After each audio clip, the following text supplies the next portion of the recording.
Alright, welcome back ladies and gentlemen. Here in this video we're going to be talking about circular motion, the basics of an object moving in a circle. And for our purposes here, we're looking at an object moving at a constant speed as it travels through a circular pathway. I want to start out by mentioning Newton's laws again. According to Newton's laws, what we know is that if there is no net force, so zero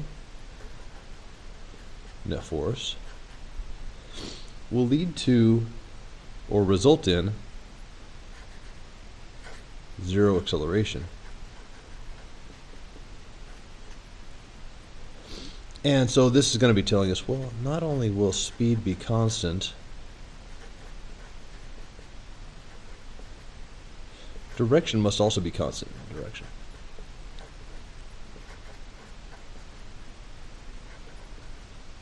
Both of these must be realized. And the reason is, of course, well, an acceleration is a change in velocity, the rate of change of velocity specifically. Velocity has both a magnitude or quantity, that's your speed, and the direction. So keep this in mind. In other words, what we're saying is, since that's something moving in a circle actually is continually changing direction, even though speed might be constant, then it must be accelerating, and therefore there must be a force acting on it. So if we can imagine, I don't know how to draw, so you're going to give me the benefit of the doubt here, finger, finger, finger, finger, and so we got a hand holding on to a string, and on the end of the string we have some sort of ball. That is a terrible looking hand, isn't it? I'm sorry, but you get the idea. And I'm just going to twirl it around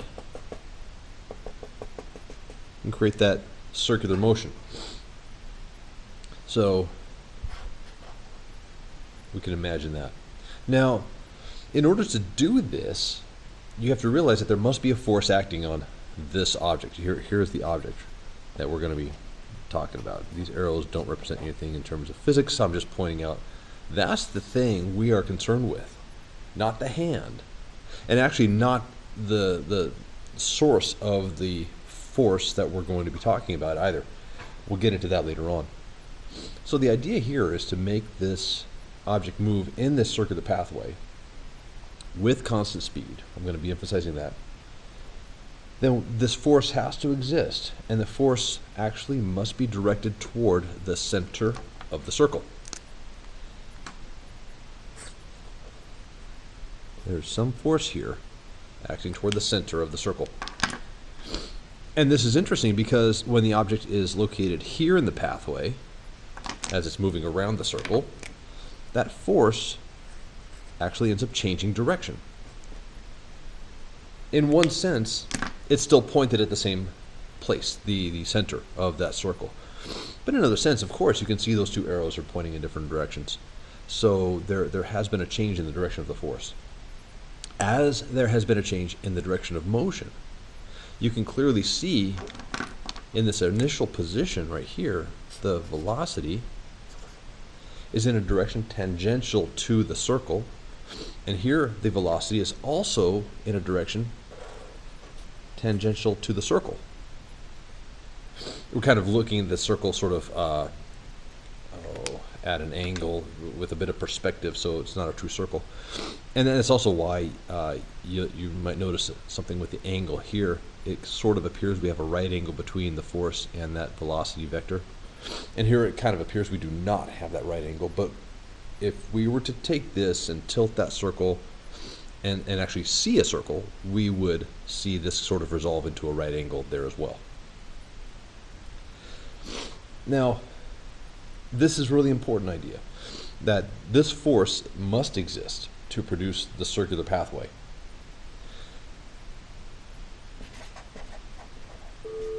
Mr. Digton, please dial extension 4751. Mr. Digton, please dial extension 4751. Sorry for that. I'm in my classroom and they're doing some announcements from time to time. So I want you to think back. It's been a while since we looked at this. We checked out acceleration vectors, which was section 3-5. That's chapter 3. It's been a while since we were in that chapter. But what it was talking about was the vector nature of acceleration and how that applies to an object moving in a circle. So they gave us this this circular pathway, more or less. And if we imagine a coordinate system with the origin of the coordinate system located in the center of the circle, that's going to be very convenient for us much of the time. So I'll just say x and y. And I'm going to identify location. In the textbook in chapter 3, they were talking about, I think it was a car moving around on a circular track. So if I imagine the car here at one moment, it has a velocity vector in this direction. And sometime later, the car would be here, and it has a velocity vector now in this direction when it's at that location. So we can see that, I should do a velocity there. I should also mark that this would be an initial, this would be a final, if I'm going to compare those two, right?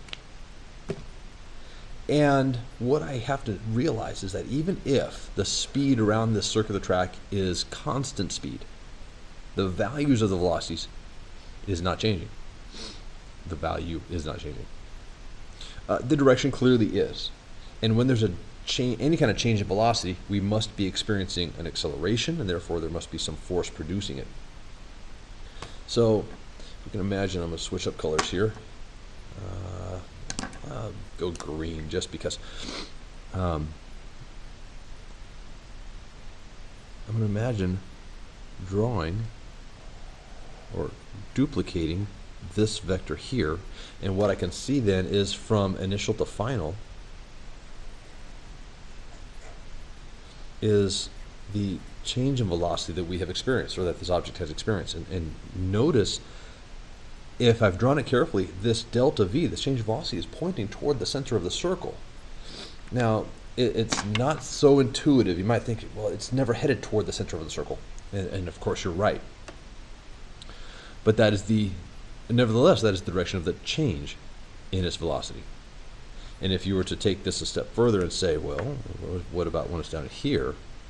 It's now headed in this direction. There's our velocity. And if this is our final, now, and we're going to ignore that intermediate step. Oh, there's a bell for us. Then if I were to take that and superimpose it here,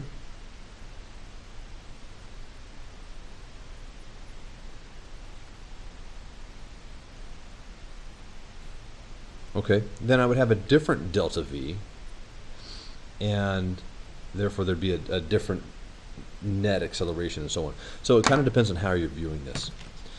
So let's look at this in a little more detail so we can clearly understand the basic idea here. We have a circular pathway, and we will add our coordinate system just for convenience.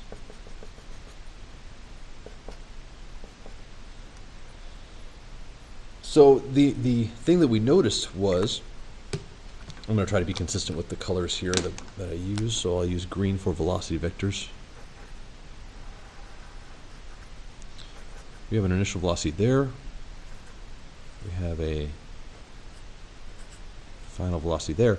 And therefore, we have a delta v. I'll superimpose that final velocity here, and we saw the delta v here. I'll change the style of the arrowhead so it stands out a little bit. Delta v. It is important to note the direction of that change in velocity. And the reason is,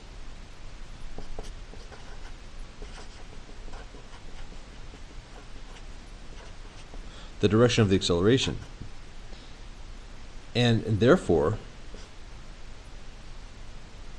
the direction of the net force must point in the direction of the delta v. It must.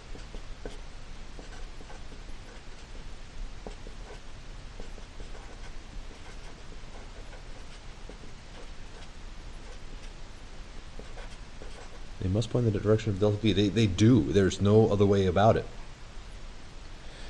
And we know that this is going to be toward the center of the circle. There's no change in speed, and it results in that sort of arrangement. So that's the implication here, that the acceleration vector and the net force vector both also are aimed or point toward the center of the circle. Now, this is important to realize. This is just assuming a constant speed. That condition must exist. If we're varying the speed, then this no longer holds true right here, right? There would be some other direction for the net force, and therefore also for the acceleration. We're not going to deal with that right now. Let's keep the speed constant, and we're going to be able to do some really cool things with this. Okay. Video continues. I want you to close your eyes for just a moment. I'm not going to draw anything or write anything for just a moment. I'd like you to think about your own personal experiences, particularly in a car. Have you ever noticed that as the car makes a turn, let's say you're headed north and you want to turn right, and so you'll be headed east at that point, that you're going to go through this turn. Well, the faster you go through that turn, the harder you seem to push against the door of the car, right? The slower you go, the less you push against the door of the car. And it's kind of an interesting thing. We've all experienced something like that before. A different experience you may have noticed, this one may not be quite as obvious, but if you're driving, if you're in control of the speed of the car, it may be a little more likely that you've noticed this. You're driving at a given speed, right? And you turn the steering wheel to make a turn. If you turn sharper at that speed, then you're also thrown into the door of the car harder, right? In other words, by turning the steering wheel more, you're making a sharper turn. What you're really doing is you're turning along a circular pathway that has a smaller radius. So a smaller turning radius there. And so keep that in mind. So if your speed is constant and you turn the steering wheel just a little bit, it barely throws you against the door. If you turn your steering wheel dramatically, you get thrown against the door of the car. You have experienced this. You can notice the next time you're in a car. Just don't do anything crazy and get hurt, please. Well, those sensations, getting pulled toward the door of the car, they're sort of misleading. So we'll get to that, but that outward pull that you seem to experience is misleading. But you know what? So is the sensation of being pushed up by the ground. If you think about that, well, the ground is holding you up, yes, but what is it that's really happening to you? That upward push is really a reaction to the downward pull of gravity. So we're going to see that a similar sort of thing is happening with forces and accelerations when an object moves through a circular pathway, like a car during a turn. Okay. Now, if you're doing that, we mentioned heading north, and then you're going to go make a turn and head east, right? So, in the first case, we were talking about different speeds. So you go faster, you have an initial velocity through this turn, or you have a faster velocity through this turn. Then what you're going to notice is with the faster velocity, you feel like you're thrown out away from the turn more, right? Well, in the second example or sort of scenario that you may have experienced, we were talking about changing how sharply you turn the car. So if you have a constant velocity, and this is you're just driving along, and you turn the wheel gently, you make this nice wide turn. Well, that's going to be a different experience to you in the car compared to getting the same direction with a much sharper turn like this, right? Really what's happening here is we're taking this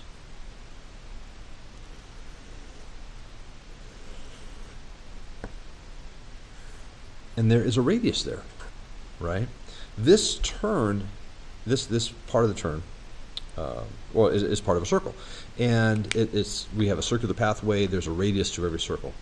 Now, the difference here that you want to pay attention to is the circle here is much smaller, and you notice that radius is much shorter. And what you experience is, with the larger radius for that given speed, you don't seem to be pushed against the door of the car very much. But at that same speed, with a tighter turn, you get thrown against the door of the car pretty violently. And so there's a couple things to note from this.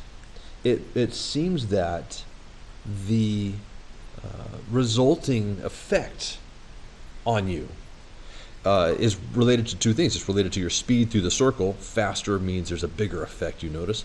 And also it's related to the size of the circle that makes up the pathway. A smaller radius in that circle is going to have a more dramatic effect on you. And, excuse me. So it seems like it's most that this must be related to both speed and size of the circle. And it turns out that it's a very special thing that often is not mentioned in pop culture or movies and whatnot.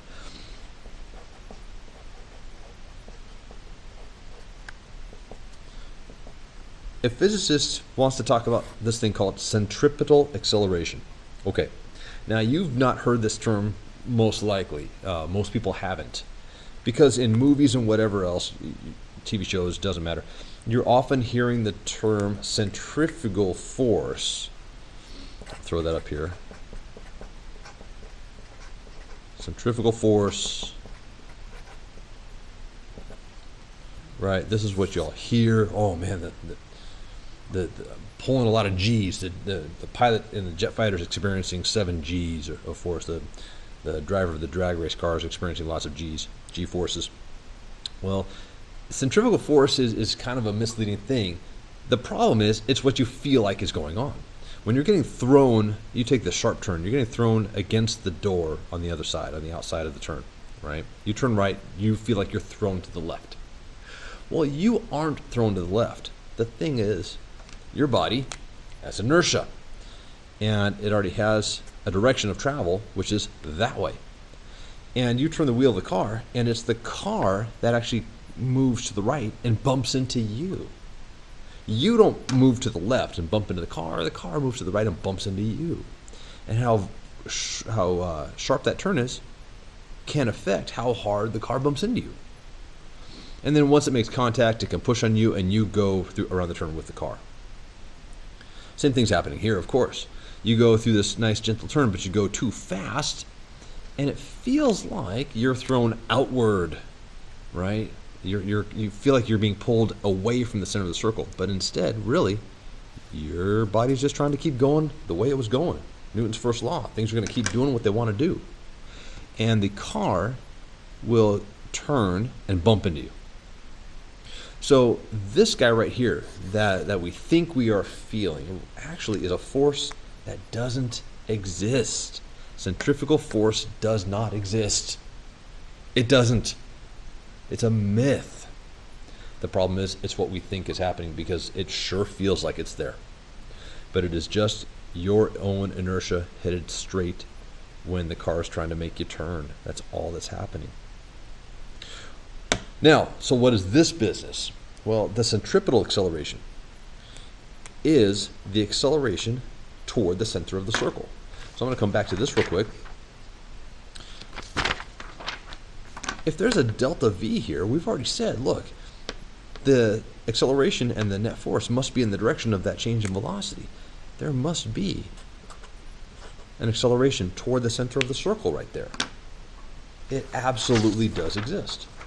And that is called centripetal acceleration. Here's the notation that we like to use. ACP for centripetal acceleration. Turns out that it is related to the speed and the radius of the circle. But this relationship is well, it's quite simple, but it's actually very important. And also, remember, constant speed. Okay, this works for constant speed. So if there's a change in this quantity right here as time goes on, then this is not really going to be helpful to you. It's going to be more complicated. But if there is a resulting acceleration, then there must be a force. And that is not called centrifugal force, it's centripetal force. This is what actually exists. This is what physicists talk about. And so you have centripetal force. Well, if your speed is constant as you go through this circle, then the only acceleration you're experiencing is the centripetal acceleration. No other forces acting on you that have any impact on your motion. So this guy is really equal to the net force. And so we just have mass times acceleration, but the acceleration is your centripetal acceleration. So that's it. It's like a rewrite of Newton's second law, but it's Newton's second law as applied to an object moving through a circular pathway at constant speed, right? Okay. So what does this mean for us? I'm going to work through an example or two, and we will figure this out. So much of physics is learned through examples. So the first example here, actually I'm stealing these from the textbook. This is going to be page 186, number 105. So that's what I want to look at. So you can reference that question. And essentially what it does, it's kind of an odd setup. It's not a setup you would expect to really exist and be useful, but let's imagine a table, right? And in the table, in the center, is this hole. Draw some table legs here so we have some more realistic imagery. Now, on the table is a disc-shaped object, maybe like a hockey puck, right? And the hockey puck is a string tied around it, and the string goes to this hole and passes down through the hole and down below. And then to the string is attached a mass, capital M for that mass. And what we need to do is imagine that this hockey puck, if you will, is going to be set in motion around a circular pathway. Right. Remember, this is a circle that's foreshortened, so you're kind of seeing it with some different perspective. So there is a radius, which is the length of that string, because the string essentially goes through the hole, which is the center of that circle. This hockey puck itself has a mass. I'll call that lowercase m. I'll write it down here. And if we set this object in motion, that motion will be a velocity, and I'm going to draw that velocity vector perpendicular to the radius, or in other words, tangential to the circle itself, to that pathway. So in this problem, we're kind of asked to figure out, well, what does this velocity have to be in order for this situation with this mass hanging down below to be like an equilibrium situation, right? If you get this, and we're imagining the surface of the table is frictionless. Not very realistic, but the whole setup is kind of wacky. How fast must we spin that thing around in a circular path to keep this mass stationary? That's the question. So here's what we're going to do. We're going to set up some interesting things. We'll start here with this mass. We know we have that thing stationary. That's going to be an equilibrium situation. And in equilibrium, the forces are balanced, and what we have is a force of tension pulling up on this thing, plus a force of gravity pulling down. And when you add those together, you have to get 0, right? Well, this is going to be a downward force, so it's kind of like adding a negative. What we get from this is essentially that the force of tension pulling up, and the weight, force of gravity pulling down, which is mg. capital M, sorry. Two M's in this problem. Those are equal and opposite. Brilliant, good. Now, however, let me write that down. Okay. There's something else I need to realize, and that is that I need to recall this string goes up and over this way, and the tension in the string must be the same everywhere. All right.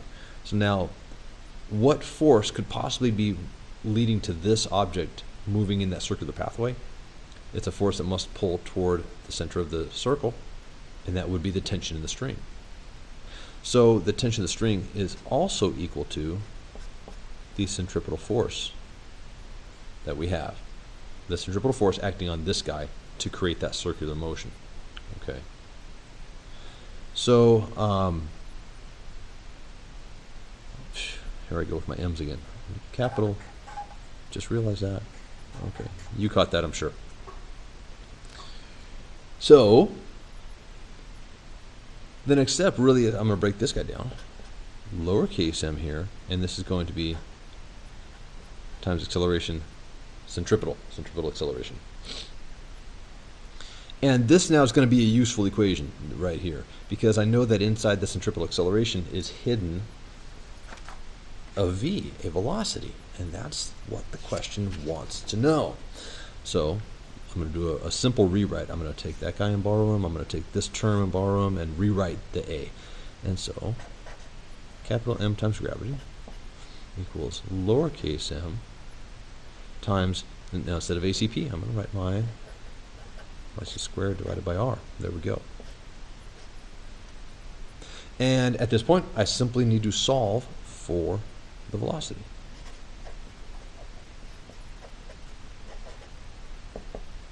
And when I do that, rearranging things, I get velocity is equal to the radius times the mass of the large object times acceleration due to gravity divided by the mass of the smaller object, this hockey puck, but this is all going to be inside a radical. And that is it. That is the answer that we needed. We had no numbers, no quantities other than the variables. So that's it for that problem. And you look at it and you go, well, it can't be that simple. Well, it really is in this case. It really is. You had a static situation here. You had a simple circular motion situation here. And the speed here is just enough to maintain that static situation for this object hanging down below the table. And so recognizing this bit becomes real important, okay? And it really just stems from equilibrium. It stems from Newton's second law of motion. Net force equals 0 on this lower object. Okay, I want to look at another example now. And this one is nice because it has us draw a simple diagram, but from a different point of view. We won't see the circle in this example. So another example here. Same page in the textbook. By the way, we're in chapter 6, right? But this time, I want to draw on question number 107. Okay, so in this question, really what we're asked is a couple things. There's a situation where we have an amusement park ride, and the amusement park ride is this big sort of twirly thing, and I don't know, something spins around. So we have this thing rotating, and it's going to be large because down below what you have are these chairs. I don't know how to draw a chair, so forgive me. Maybe there's some sort of thing there, and you sit in the chair and you just kind of are going around, right? And it's pretty cool. It's a nice chill ride, but we're going to have to diagram this in a way that we don't see the circular pathway. Because so we're going to be asked some questions about this. Well, first, if we're given some information about the chair and a passenger perhaps, then we're going to be asked, what is the centripetal acceleration? That's going to be part A.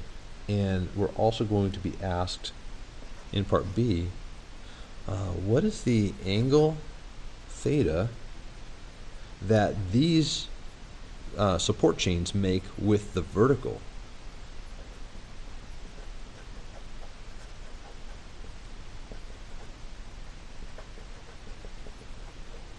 And that's where the different perspective is going to come in handy.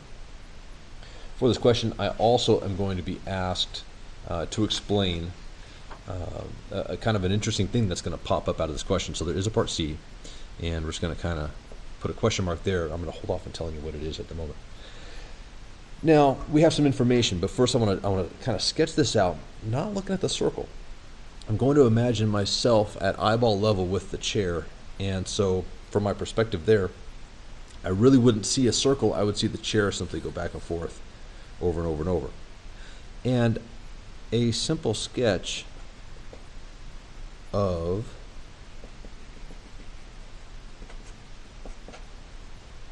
that chair, right?